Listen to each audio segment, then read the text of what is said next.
Coming up on Around San Diego, actual change taking place to address the South Bay sewage crisis, the sudden and swift action on both sides of the border. And the San Diego mayor strikes a deal with Caltrans aimed at clearing out homeless encampments off our freeways. Those details straight ahead. Plus, why the owner of a Pacific Beach bakery is apologizing after selling his property.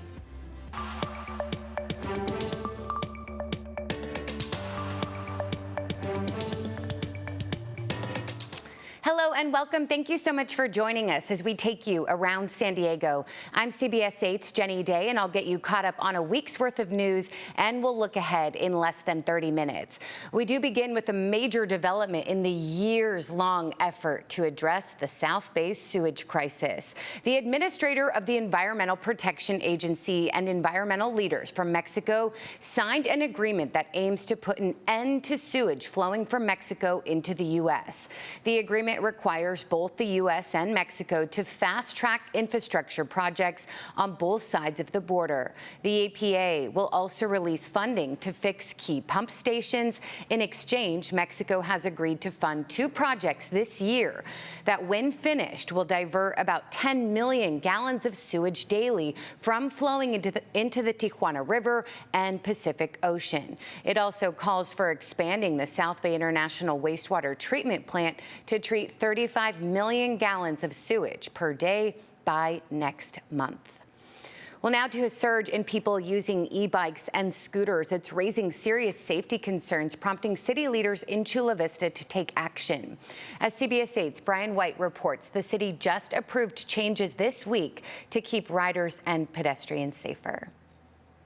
That's right. Chula Vista is tightening the rules to keep both riders and pedestrians safer, with the main focus on how and where e-bikes and scooters can be used. They can't be going 30 miles an hour, splitting lanes and popping wheelies. From reckless riding to sidewalk speeding, unsafe e-bike behavior has sparked a crackdown in Chula Vista. But the city's new plan starts with education, not enforcement. Instead of having a 60-day campaign, we're doing a 90-day education campaign. So our goal is not to be punitive. It's to be purely educational. Councilmember Michael Insunza says that education effort includes outreach through local schools aimed directly at parents. We have the Chula Vista School District and the Sweetwater School District are going to do newsletters and ASB school announcements and emails to mom and dad to really educate our kids.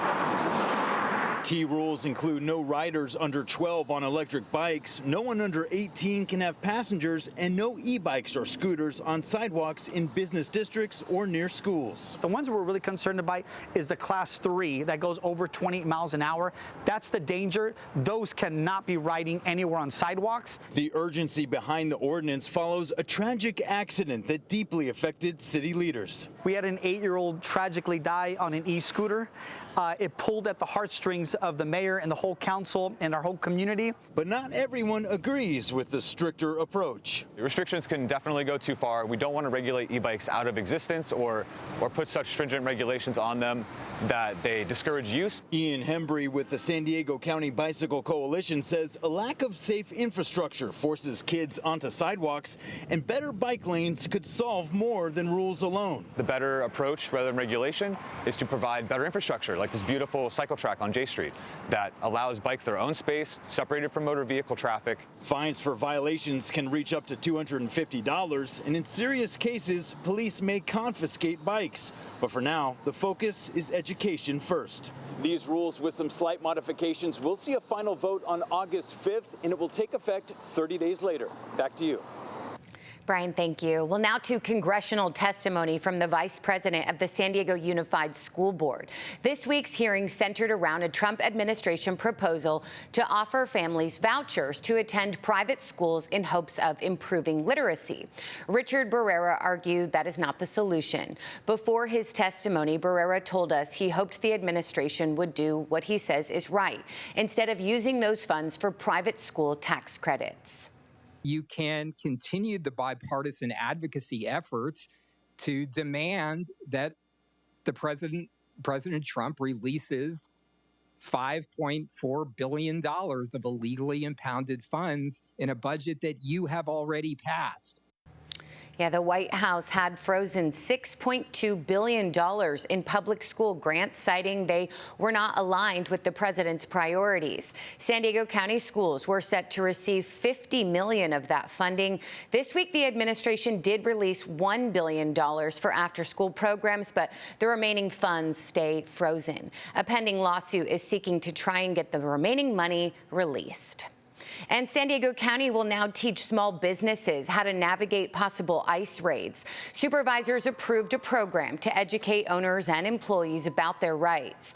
Board Chair Tara Lawson-Remer says she came up with the proposal after the raid at Buena Forqueta there in South Park in May. Lawson-Remer says small businesses should not have to fear being shut down, claiming the raids threaten livelihoods. The County Office of Labor Standards and Enforcement will oversee that program. And San Diego Mayor Todd Gloria struck a deal with Caltrans to allow city crews to clear encampments from state highway properties. The one-year pilot program covers 5 miles of freeway land running through Little Italy, downtown, Sherman Heights, East Village, and Barrio Logan. The state will reimburse San Diego up to $400,000 for that work. This is where we see some extremely large, very unsafe, very unsanitary encampments, and this is where we're going to start. Yeah, Mayor Gloria says he hopes the partnership becomes a model for other cities dealing with similar challenges.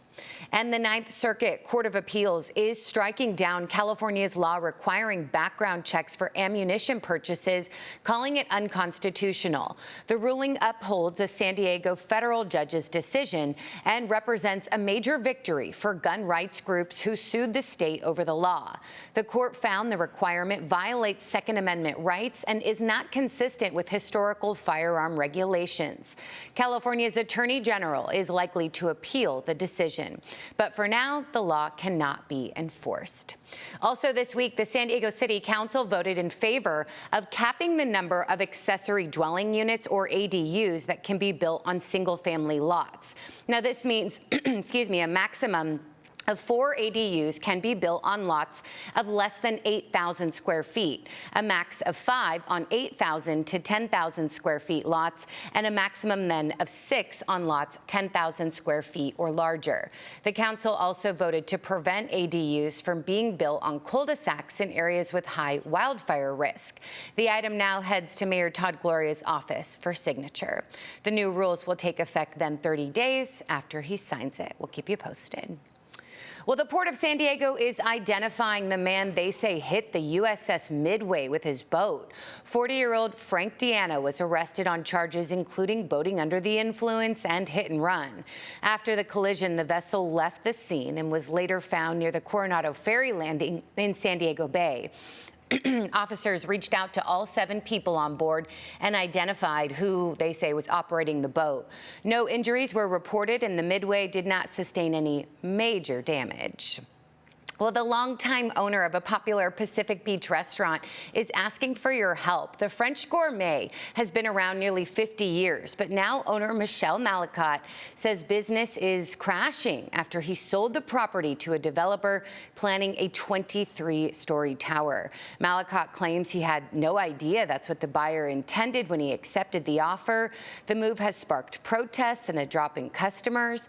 Malacott now warns the iconic restaurant may close even sooner than expected.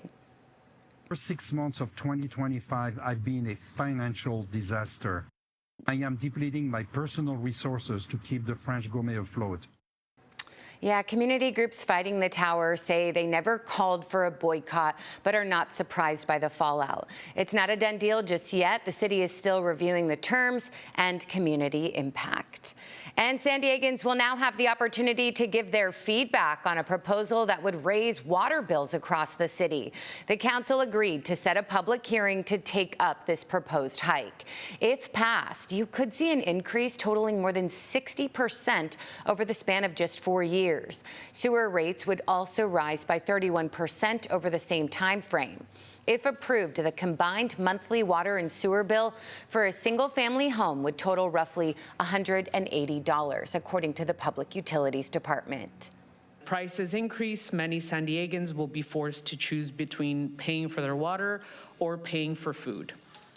Yeah, a public hearing is set now for September 30th before the City Council votes on whether to approve these increases. Well, California Democrats are calling for loosening emission standards to help combat our state's affordability crisis. The proposal includes relaxed emission standards if gas prices rise to a certain level or if fuel storage drops too low. This comes amid the planned closure of 2 California refineries. The Western States Petroleum Association opposes the plan, saying it doesn't address the need for more investment in their industry. Now, coming up, a 4-legged hero is getting ready to report for duty aboard a U.S. naval ship. We'll introduce you to the talented pup and share how he will be helping those on board. Well, more than 5 million above-ground pools are being recalled after a series of drownings.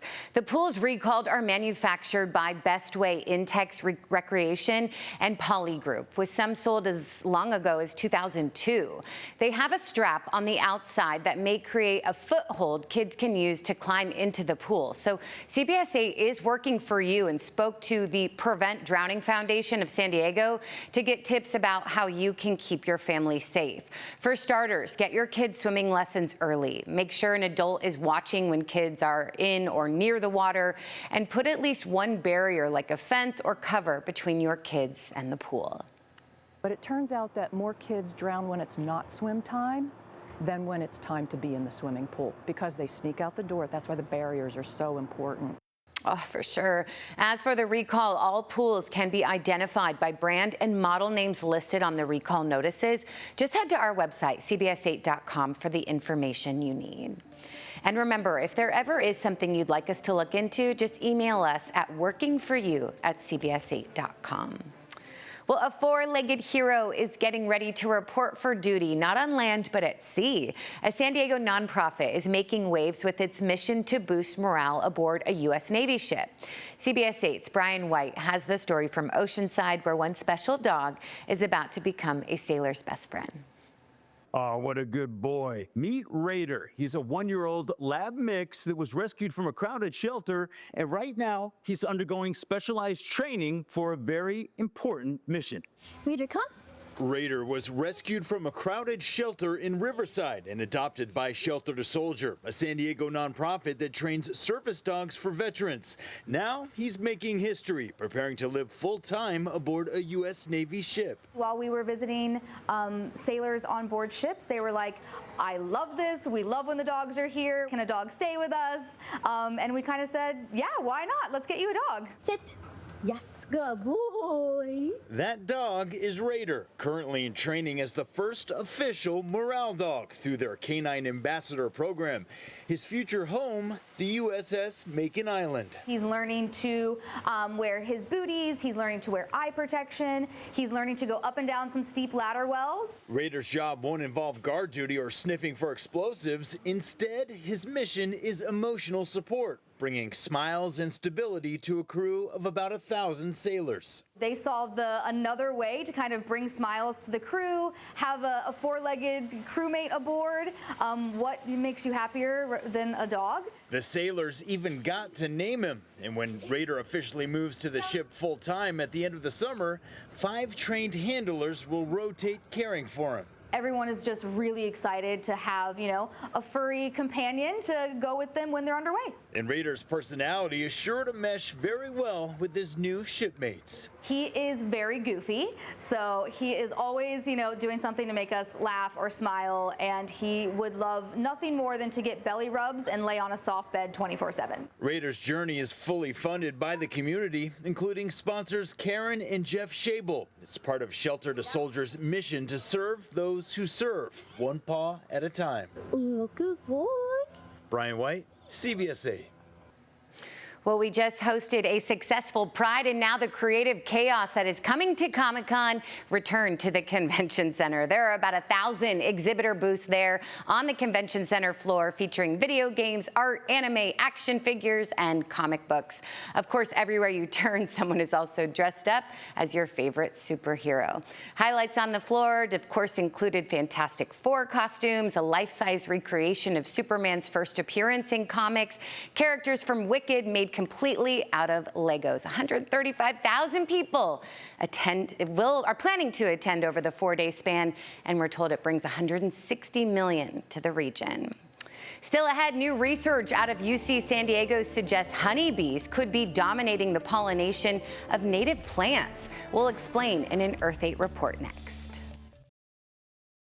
Welcome back. New research out of UC San Diego suggests honeybees could be dominating the pollination of native plants. So much so, they have monopolized the pollen other species rely on. CBS 8's Evan Noorani talked with the researcher who led the study. He shows us the impact it could have had on our region in this Earth 8 report.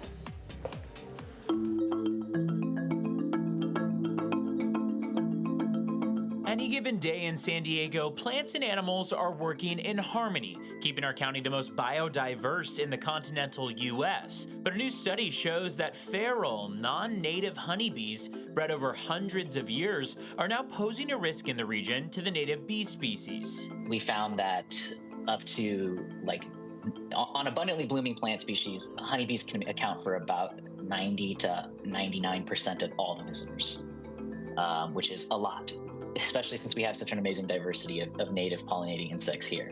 That's Dylan Travis, the lead researcher in a new study showing that when honeybees hog the resources, native species suffer. Native bees need to spend more time flying around getting resources, so that means they're more open to being predated, like eaten by something, more open to getting diseases.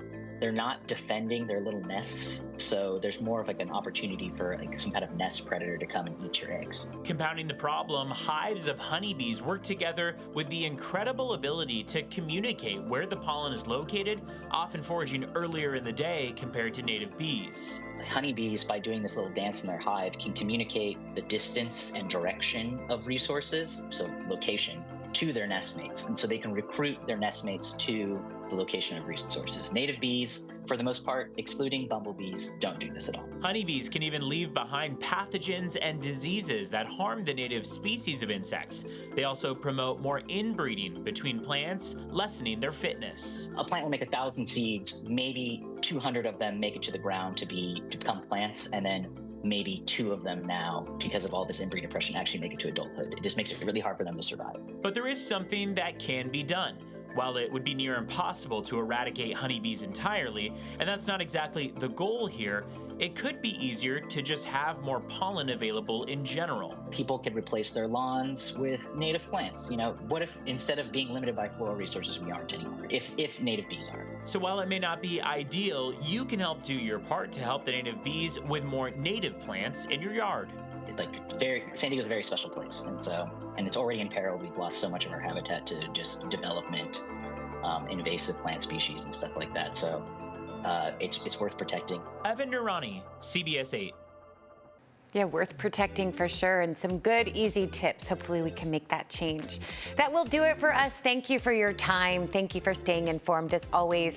For CBS 8, I'm Jenny Day. Take such good care.